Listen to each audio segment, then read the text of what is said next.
Hello everyone, आप सभी का एक्सपर्ट डाई चैनल में स्वागत है।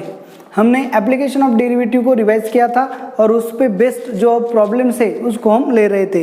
तो उसमें आपने मुझे डाउट्स में सेंड किया है।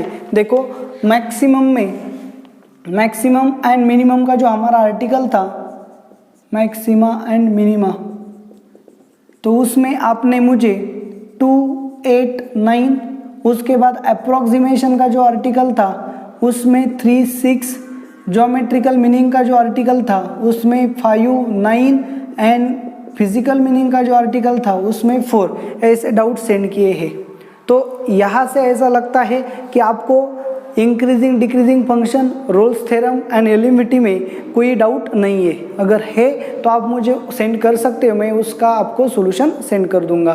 तो यहाँ पे देखो प्रॉब्लम नंबर जो आपका मैक्सिमम मिनिमम में जो प्रॉब्लम नंबर 2 था वो सिंपल था। आपको क्या कहा था, if f of x is equal to, देखो क्या कहा था, f of x is equal to sine x plus cos x and it is belongs to 0 to π/2। उसका डोमेन दिया था 0 to π/2 और आपको ऑप्शन दिए थे। ऑप्शन में क्या था, π/4 पुट किया था, π/2 पुट किया था, π/3 था, मतलब एफ ऑफ π/4।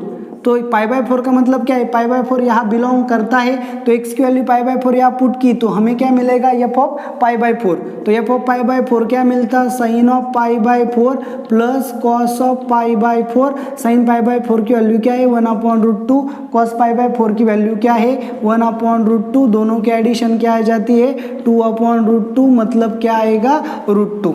तो इस हिसाब से आपका आंसर यहाँ पे क्या होता, आ जाता। तो आपका ऑप्शन क्या था, ऑप्शन ए था, आपका आंसर यहाँ पे आ गया। तो देखो प्रॉब्लम नंबर जो 8 था, प्रॉब्लम नंबर 8 में क्या था आपका, ए है आपका प्रॉब्लम नंबर 2। प्रॉब्लम नंबर 8 में क्या था, maximum value of sine theta plus cos theta. तो आपका एफ ऑफ थीटा फिर से क्या था, sign theta plus cos theta.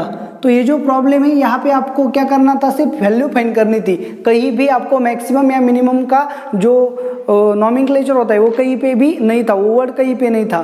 तो यहाँ पे सीधा आपको पूछा गया है कि साइन थीटा कॉस थीटा की मैक्सिमम वैल्यू क्या है। तो मैक्सिमम वैल्यू या मिनिमम वैल्यू के लिए हम क्या करते हैं, सेकेंड डेरिवेटिव टेस्ट का एप्लीकेशन करते हैं। तो सेकेंड डेरिवेटिव टेस्ट में सबसे पहले हम क्या करेंगे, फर्स्ट डेरिवेटिव लेंगे एफ डैश ऑफ थीटा, मतलब इसे differentiate with respect to theta करेंगे। सो साइन थीटा का डेरिवेटिव क्या है, कॉस थीटा, कॉस थीटा का डेरिवेटिव क्या है माइनस साइन थीटा। अगर आपको स्टेप्स अच्छे से याद है तो एफ डैश ऑफ थीटा हम क्या लेते हैं 0। इसका मतलब cos theta minus sine theta क्या लेना होगा 0। इसका मतलब क्या होगा, cos theta is equal to sine theta.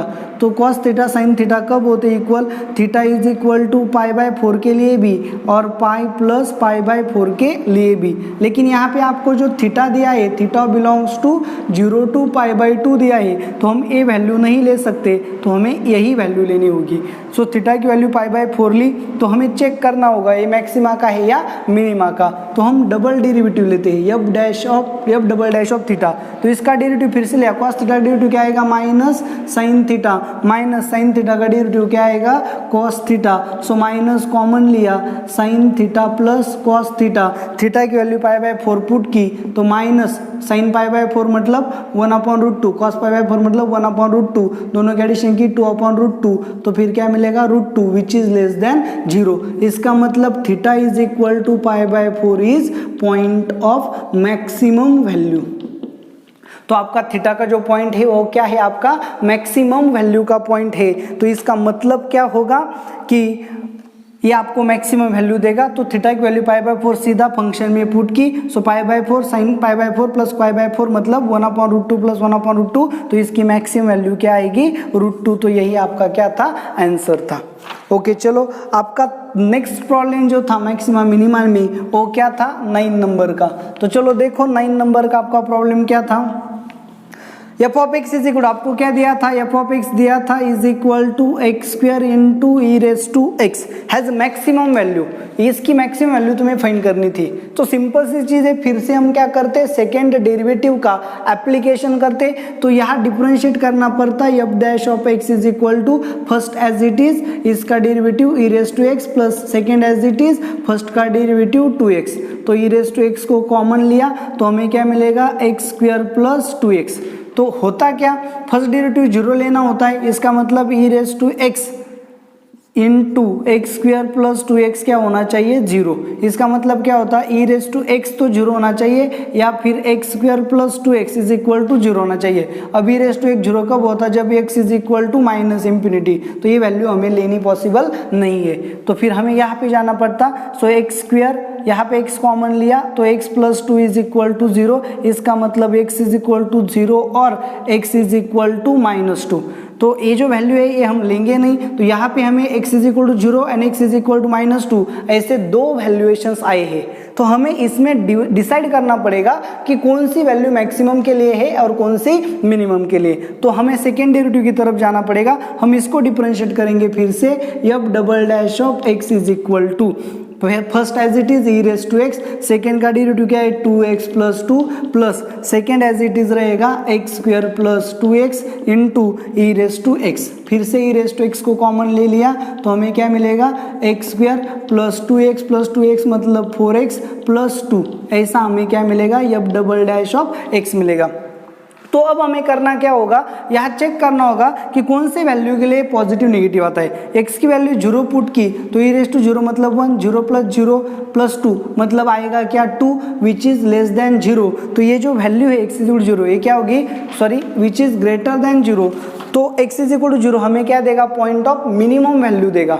हमें पता है डबल डेरिवेटिव अगर पॉजिटिव आता है तो मिनिमम वैल्यू का पॉइंट होगा और डबल डेरिवेटिव नेगेटिव आता है तो मैक्सिमम वैल्यू का पॉइंट होगा। चलो तो x is equal to minus 2 put करेंगे, so this is equal to E raise to minus 2 का square 4 minus 2 into 4 minus 8 plus 2, so 1 upon ई स्क्वायर इंटू 4 6 यानी कि minus 2 which is less than zero, therefore x is equal to minus 2 is point of maximum value. ये क्या है, आपके maximum value का point है। आपको मैक्सिमम वैल्यू फाइंड करने के लिए बोला है तो आप सीधा क्या करोगे, एफ ऑफ एक्स में x is equal minus 2 put करोगे, सो आपका एफ ऑफ माइनस 2 क्या आएगा, माइनस 2 का square into E raise to minus 2, so 4 upon E square, ये आपकी क्या होगी, मैक्सिमम वैल्यू होगी। तो सिंपल सी बात थी, इस तरह से आपको क्या करना था, सेकेंड डेरिवेटिव का यूज करके आपके प्रॉब्लम सॉल्व करने थे। तो यहाँ पे आपको ये जो चीज़ है, जो बेसिक चीज़ है, आपको कैसे लगी आप मुझे कमेंट करके ज़रूर बताना, और अगर आपको वीडियो पसंद आया है तो लाइक करना ना भूले। तो यहाँ पे देखो आपका अप्रोक्सीमेशन में प्रॉब्लम से क्या है, आपके अप्रोक्सीमेशन में प्रॉब्लम, आपको अप्रोक्सीमेट वैल्यू फाइंड करनी थी। प्रॉब्लम नंबर 3 जो है आपका क्या थी, 4 into 3.001 raise to 4 minus 5 into 3.001 raise to cube plus 7। तो यहाँ पे भी देखो 3.001 है, यहाँ पे भी देखो 3.001 है, तो मैं क्या करता हूँ, f of x is equal to x raise to 4 and g of x is equal to x raise to cube, ऐसे दो फंक्शंस लेता हूँ। x मेरा क्या होगा, x इज इक्वल टू 3.001 होगा दोनों में। तो क्यों ऐसा किया, क्योंकि अगर 3 होता तो 3 की 4th पावर फाइंड करना बड़ा ही आसान था, लेकिन 3 नहीं है, इसलिए यहाँ पे क्या हो रहा है, प्रॉब्लम्स हो रहे। तो यहाँ पे 3.001 को मैंने क्या बोला, एफ ऑफ एक्स बोला, और 3.001 का क्यूब जो है उसे क्या बोला, जी ऑफ एक्स बोला। तो अब होगा क्या, x की यहाँ पे x को हम क्या करते हैं, a plus H is equal to x, इस तरह से लिखते हैं। एफ ऑफ एक्स तो हमने डिफाइन कर लिया है, सो a की वैल्यू क्या होगी 3 एंड h की वैल्यू क्या होगी 0.001। तो अब क्या करेंगे, एफ ऑफ a फाइंड करेंगे, एफ ऑफ a मतलब यहाँ पे क्या आएगा, f of a 3 raise to 4 क्या है, 3 रेस टू 4 मतलब क्या, 3 इंटू 3 इंटू 3 इंटू 3 मतलब 9 इंटू 9 मतलब क्या आएगा 81, ओके ना। तो एफ डैश ऑफ एक्स क्या आएगा, एफ डैश ऑफ एक्स इसका डेरिवेटिव 4 इंटू एक्स क्यूब, तो एफ डैश ऑफ ए क्या आएगा 4 इंटू 3 का क्यूब मतलब क्या आएगा 4 इंटू 27। तो फिर क्या होगा, 7 4 जा 28 कैरी 2 4 2 जा 8 प्लस 2 10 108। ओके ना, तो यहाँ पे आपका क्या आ गया, एफ डैश ऑफ ए आ गया। तो अप्रोक्सीमेशन का फॉर्मूला अगर आपने यूज किया, f of A plus H is approximately equal to f of A plus H into f dash of a. Approximation का क्या है, फॉर्मुलेशन है। सो एफ ऑफ ए क्या है आपके पास 81 प्लस एच क्या है आपके पास 0.001 इंटू एफ डैश ऑफ क्या है 108। तो इसे मल्टीप्लाई किया तो 123 तो आपका अप्रोक्सीमेट आंसर क्या हो जाएगा 81.108। ये आपका क्या हो गया, F of A plus H हो गया। सिमिलरली यहाँ पे जी ऑफ ए क्या होगा आपका, जी ऑफ ए मतलब 3 का क्यूब मतलब क्या होगा 27। So ji dash of x क्या होगा, इसका डेरिवेटिव 3x²। तो जी डैश ऑफ ए क्या होगा 3 इंटू 3 का स्क्वेयर। सो 3 का स्क्वायर 9 इंटू 3 मतलब क्या होगा 27। So G of A plus H, G of A plus H मतलब क्या 3.001 का क्यूब। क्या होगा G of A plus H is equal to F G of A plus H into G dash of A. G of A क्या है आपका 27, 0.001 into 27। सो 27.027 आपका क्या आ गया, जी ऑफ ए प्लस एच आ गया। तो आपको इसकी वैल्यू मिल गई, आप इसे यहाँ पे पुट कर दो। पुट करने के बाद यहाँ क्या मिलेगा 4 इंटू, ये टोटल वैल्यू आपको मिल चुकी है 3.001 मतलब x⁴ मतलब 3.001 रेज़ टू 4। वो क्या है 81.108 माइनस 5 इंटू क्या मिले आपको यहाँ पे 27.027 प्लस 7। तो मल्टीप्लाई कर लो 8 4 जा 32 4 8 4 जा 32 103 1 2 3 यहाँ पे पॉइंट आएगा। माइनस 7 5 जा 35 कैरी 3 5 2 जा 10 प्लस 3 13 7 5 जा 35 कैरी 3 5 2 जा 10 प्लस 3 13। Okay plus 7। तो एडिशन अगर हमने कर ली तो फिर क्या मिलेगा 324.432 माइनस 135.135। 12 में से 5 गया 7, 13 में से 4 गया 9, 4 में से 2 गया 2, 14 में से 5 गया 9, 12 में से 4 गया 8, 3 में से 2 गया 1, 189.279 प्लस क्या है 7। तो फिर क्या होगा यहाँ पे प्लस 7.000 इस तरह से ऐड करेंगे तो क्या मिलेगा 297 कैरी 1 9 196.297। ये आपका क्या होगा अप्रोक्सीमेट आंसर होगा। आपको डरने की कोई बात नहीं थी। यहाँ आपने एफ ऑफ एक्स एस्यूम किया इस पूरे फंक्शन को, यहाँ जी ऑफ एक्स एस्यूम किया तो इसकी अप्रोक्सीमेट वैल्यू आपने कैलकुलेट की, फिर इसकी अप्रोक्सीमेट वैल्यू आपने कैलकुलेट की और दोनों के वैल्यूएशन यहाँ पुट करके आपने उसकी क्या की अप्रोक्सीमेट वैल्यू फाइंड की। या फिर आप ऐसा भी लिख सकते थे 4x⁴ माइनस 5x³ प्लस 7। तो ऐसा भी करते तो भी आंसर आपका क्या आता वही आ जाता। तो आपको सिर्फ क्या करने की जरूरत थी, पुटिंग अंडरस्टैंडिंग करने की जरूरत थी। ऐसा भी नहीं करते, ऐसा भी करते। चलो इसको एफ ऑफ एक्स बोला, f of x is equal to क्या बोला 4x⁴ माइनस 5x³ प्लस 7। इसको एफ ऑफ एक्स बोला और x की वैल्यू क्या पुट की 3.001। इसका मतलब ये आएगा 3, एच आएगा 0.001। तो इस तरह से भी आप प्रॉब्लम को सॉल्व करते तो भी आपका आंसर क्या आएगा, यही आएगा। तो आपको ये चीजें बेसिकली समझनी होंगी। तो चलो अप्रोक्सीमेशन के जो आपके प्रॉब्लम नंबर 3 था वो यहाँ पे क्लियर हो गया। अब प्रॉब्लम नंबर 4 की तरफ चलो। ओके तो क्या है आपका प्रॉब्लम नंबर 3 हो गया। प्रॉब्लम नंबर 6 क्या है आपका, प्रॉब्लम नंबर 6 आपको क्या करना था, log of 99 to the base e इसकी अप्रोक्सीमेट वैल्यू फाइंड करनी थी। और आपको क्या दिया था, log of 10 to the base e आपको दिया था 2.3026। तो आप क्या करते, यहाँ पे आपको एफ ऑफ एक्स डिफाइन करना पड़ता। अगर यहाँ पे 100 होता तो कोई बात नहीं, तो आपने यहाँ पे क्या ले लिया, log of x to the base e ऐसा ले लिया। तो फिर यहाँ पे आप x की जगह क्या लिखते हैं 99, इसको क्या लिखना होता है a प्लस एच, तो आप a को क्या लिखते हैं 100 और h को क्या लिखते हैं -1। तो यहाँ पे अपने वैल्यूज पुट किए तो आपको f ऑफ a क्या मिलेगा, log of f of a मतलब x की जगह a की वैल्यू मतलब 100 डालेंगे, log of 100 to the base e, 100 मतलब क्या होता है log of 10 square to the base e मतलब 2 आगे आएगा, log of 10 to the base e, so 2 into log of 10 to the base e की वैल्यू हमें दी है 2.3026, तो फिर क्या होगा 2 इंटू 6 12 कैरी 1 5 0 2 इंटू 3 6.4, ये आपका आ गया f ऑफ a की वैल्यू। तो f डैश ऑफ a की value, f dash of x पहले हमें फाइंड करना होगा, f डैश ऑफ x क्या होगा 1/x, तो f डैश ऑफ a क्या होगा, f dash of a is equal to 1/100। तो अप्रोक्सीमेशन का फॉर्मूला यूज किया, बाय अप्रोक्सीमेशन क्या बोला, f of a plus h approximately equal to f of a plus h into f dash of a। f of a क्या है आपका 4.6052 plus minus h क्या है 1 इंटू f डैश ऑफ क्या है 100। ओके, तो फिर क्या आएगा, it is approximately equal to 4.6052 minus 0.01।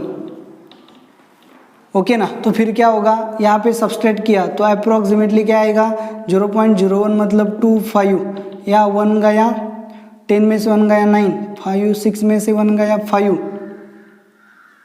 4.5952, ये आपकी क्या जाती अप्रोक्सीमेट वैल्यू जाती। आपको सिर्फ कैलकुलेशन अच्छे से करना है।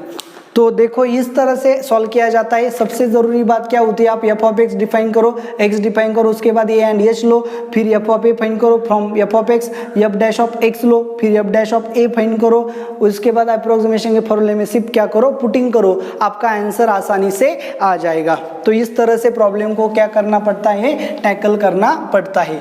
तो देखो ज्योमेट्रिकल मीनिंग में अब आपके कितने प्रॉब्लम्स है, 2 प्रॉब्लम्स है। देखो ज्योमेट्रिकल मीनिंग में आपका जो प्रॉब्लम है, क्या है आपका प्रॉब्लम 5 and 9, क्या है 5 नंबर का problem, the angle between tangent to the curve 8y, आपको फर्स्ट कर्व दी है 8y is equal to x minus 2 bracket square at 6 minus 6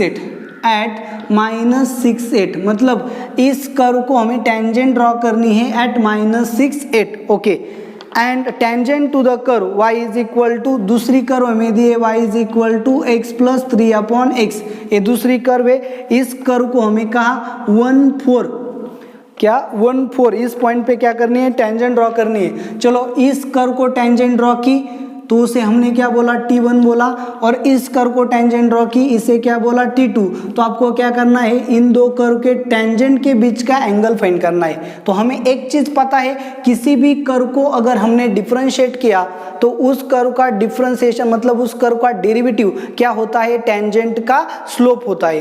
तो मैंने इसे डिफरेंशिएट किया तो मुझे इस टेंजेंट का स्लोप मिलेगा, और मैंने इसे डिफरेंशिएट किया तो मुझे इस टेंजेंट का स्लोप मिलेगा। तो चलो फर्स्ट कर्व को डिफरेंशिएट किया, 8 into d y by d x is equal to 2 into x minus 2, 8 यहाँ जाके डिवाइड होगा, therefore d y by d x is equal to 2 into x minus 2/8, यहाँ डिवाइड किया 4, तो एक्स की वैल्यू क्या पुट करनी थी -6, तो -6 माइनस 2/4, -6 माइनस 2 मतलब -8/4, मतलब क्या आ गया -2।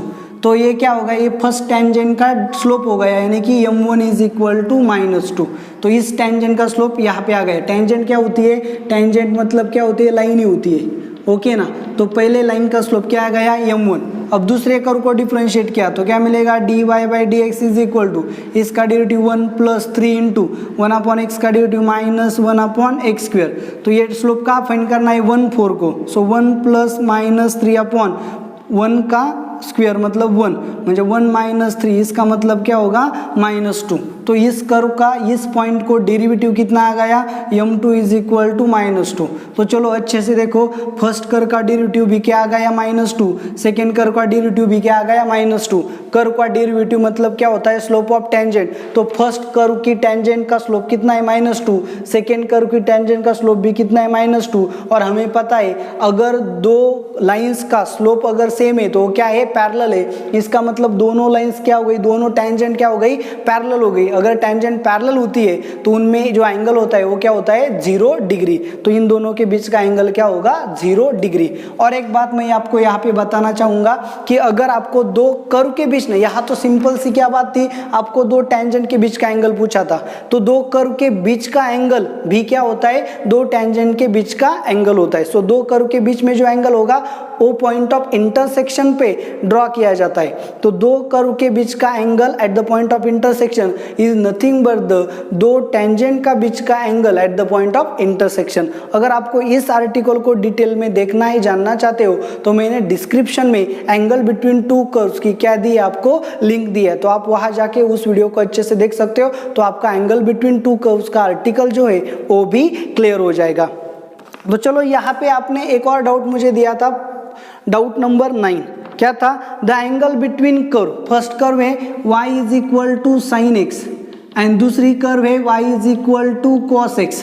तो आपको क्या करना है, इन दोनों के बीच का एंगल फाइंड करना है, दो कर्व के बीच का। अब ये दो कर्व इंटरसेक्ट कहाँ होगी, देखो मैंने आपको पहले भी बताया कि दो कर्व के बीच का एंगल मतलब क्या, उनके पॉइंट ऑफ इंटरसेक्शन पे डिपेंड रहता है। तो उनका पॉइंट ऑफ, तो साइन एक्स कॉस एक्स का पॉइंट ऑफ इंटरसेक्शन कैसे फाइंड करेंगे, तो पॉइंट ऑफ इंटरसेक्शन पे दोनों की वैल्यू क्या होगी, सेम। मतलब sine of x is equal to क्या होगा, कॉस एक्स। इसका मतलब क्या है, x is equal to pi by 4 होगा, x is equal to pi plus pi by 4 होगा, x is equal to 2 pi plus pi by 4 होगा। इस तरह से जो एंगल्स आएंगे एट, तो वहां पे ये क्या करेंगे, इंटरसेक्ट करेंगे। तो हम क्या करेंगे, x is equal to pi by 4 लेंगे। तो अब दो कर्व के बीच का एंगल मतलब क्या होता है, पॉइंट ऑफ इंटरसेक्शन हमने फाइंड किया। अगर x की वैल्यू पाई बाय 4 है तो y की वैल्यू कितनी होगी, 1/√2। सो पॉइंट ऑफ इंटरसेक्शन जो है वो क्या है, पाई बाय 4 1/√2, ये क्या है, पॉइंट ऑफ इंटरसेक्शन है। तो पॉइंट ऑफ, चलो ऐसे आएगा, वो कैसे होगा, ये हमारी क्या है, साइन कर्व है और ये हमारी क्या है, कॉस कर्व है। ओके, इस हिसाब से तो यहाँ पे इंटरसेक्ट करेगा, यहाँ पे इंटरसेक्ट करेगा, तो यहाँ जो पॉइंट होगा वो क्या होगा, पाई बाय 4 1/√2 होगा। तो अब ये दो कर्व के बीच का एंगल कैसे फाइंड किया जाता है, तो दो टेंजेंट के बीच का एंगल। तो मुझे इस कर्व को टेंजेंट ड्रॉ करनी होगी, इस कर्व को भी टेंजेंट ड्रॉ करनी होगी। तो y का डेरिवेटिव क्या आएगा, y dy by dx is equal to cos of x।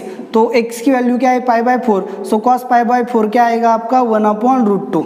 तो दूसरी जो कर्व है क्या है, उसका derivative dy by dx is equal to minus sine x, मतलब minus sine of pi by 4, मतलब क्या आएगा, माइनस 1/√2। तो पहले कर्व का डेरिवेटिव मतलब पहले टेंजेंट का स्लोप कितना आ गया, 1/√2। दूसरे टेंजेंट का स्लोप m2 कितना आ गया, माइनस 1/√2। तो दो कर्व के टेंजेंट के स्लोप हमें मिल गए। अगर टेंजेंट के स्लोप मिल गए तो हम टेंजेंट के बीच का एंगल फाइंड करेंगे। सो टेंजेंट के बीच का एंगल मतलब दो कर्व के बीच का एंगल होता है। सो दो लाइन के बीच का एंगल का फॉर्मूला क्या है, tan theta is equal to mod of m1 minus m2 upon 1 plus m1 m2। So m1 क्या है आपका, 1/√2 माइनस 1/√2 मतलब plus 1/√2 divided by 1 minus 1/√2 into 1/√2।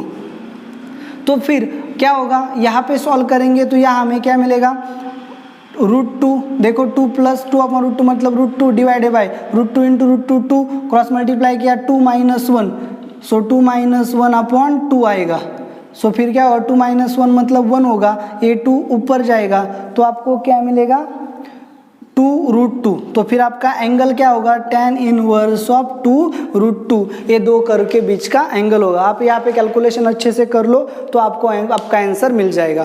तो दो कर्व के बीच का जो एंगल होता है वो कैसे फाइंड किया जाता है, तो दो कर्व के बीच जहाँ इंटरसेक्ट करती है तो वहाँ आपको दोनों कर्व को टेंजेंट ड्रॉ करनी होगी, और दो कर्व के टेंजेंट के बीच का जो एंगल होता है वही दो कर्व के बीच का एंगल होता है। तो ये जो आर्टिकल है इसको अगर आपको डिटेल में देखना है तो मैंने आपको यहाँ पे डिस्क्रिप्शन में उसकी लिंक दी है, आप वहां जाके आपका आर्टिकल क्लियर कर सकते हो। तो अब यहाँ पे जो आपका लास्ट प्रॉब्लम है उसकी तरफ चलो। फिजिकल सिग्निफिकेंस में, फिजिकल मीनिंग जो होता है उसमें आपका लास्ट प्रॉब्लम है। क्या है आपका प्रॉब्लम, चलो देखो 4th नंबर का आपका प्रॉब्लम है। क्या प्रॉब्लम है, a particle moving a line where its position s in metre at time t, और यस आपको दिया है s is equal to t cube plus a t square plus b t plus c. S कहाँ दिया गया है आपको metre में, विथ रिस्पेक्ट टू जैसे टी चेंज होगा यस क्या होगा चेंज होगा। यस मतलब क्या होता है डिस्प्लेसमेंट, वी होता है वेलोसिटी एंड टी होता है ये होता है acceleration, t is equal to time. तो उन्होंने आपको क्या दिया है एबीसी कांस्टेंट दिए है और कहा है when t is equal to 1 s is equal to 8, t is equal to 1, s is equal to 8 meter, v is equal to 7 meter per second and acceleration is 12 meter per second square। तो मैं पहले s को differentiate करूंगा, सो ds by dt आपको पता है ds by dt मतलब v होता है, तो इसका dt क्या आएगा 3t square plus 2at plus b, आपका आ गया v। इसको डिफरेंशिएट किया मतलब dv by dt, आपको क्या मिलेगा एक्सेलरेशन, वो क्या आएगा 6t प्लस 2a, ओके ना। When t at t is equal to 1, t is equal to 1 है तो एक्सेलरेशन कितना है 12, तो यहाँ हम 12 वैल्यू पुट करेंगे 6 इंटू 1 प्लस 2a।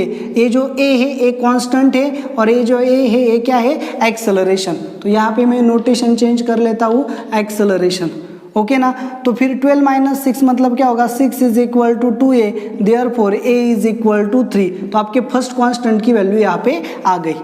अब v आपको पता है v कितना दिया है at t is equal to 1, v is equal to 7, तो यहाँ पे v की वैल्यू क्या पुट की 7, so 7 is equal to t की वैल्यू 1 पुट की 3 into 1 plus 2a plus b, a की वैल्यू आपको पता है 3, so 7 is equal to 3 plus 3 into 2 6 plus b, 6 plus 3 9 यहाँ आके, so b is equal to कितना आएगा -2। तो आगे चलो, आपको यस की वैल्यू कितनी दी थी 8, when t is equal to 1, यहाँ पे t की वैल्यू 1 पुट की, सो यस की वैल्यू क्या पुट करेंगे 8, 1 plus a plus b plus c, so 8 is equal to 1 plus 3 minus 2 plus c, so 3 minus 2 मतलब 1, 1 प्लस 1 2 यहाँ आके, so 6 is equal to c। तो यहाँ पे आपको a b c के वैल्यूएशंस मिल जाएंगे। तो इस तरह के प्रॉब्लम सॉल्व करने के लिए सिर्फ आपको क्या करना है, जो डाटा दिया है उनका प्रॉपरली यूज करना है, आपके प्रॉब्लम्स इजीली आ जाते हैं। आपको पता है डिस्प्लेसमेंट को डिफरेंशिएट किया तो वेलोसिटी मिलेगी, वेलोसिटी को डिफरेंशिएट किया तो एक्सेलरेशन मिलेगा, एक्सेलरेशन को डिफरेंशिएट किया तो जर्क मिलेगा, ये भी आपको याद रखना है। तो इस तरह से आपके प्रॉब्लम्स थे, सभी डाउट्स को मैंने सॉल्व कर दिया। अगर आपके कुछ और भी डाउट्स होंगे तो आप मुझे बेहिचक बता सकते हो। आपको ये वीडियो कैसा लगा आप मुझे कमेंट करके ज़रूर बताइए। अगर आपको वीडियो पसंद आया है तो लाइक करना ना भूले, और सबसे ज़रूरी चीज़, अगर आपने अभी तक चैनल को सब्सक्राइब नहीं किया है तो सबसे पहले चैनल को सब्सक्राइब करें। Thank you very much.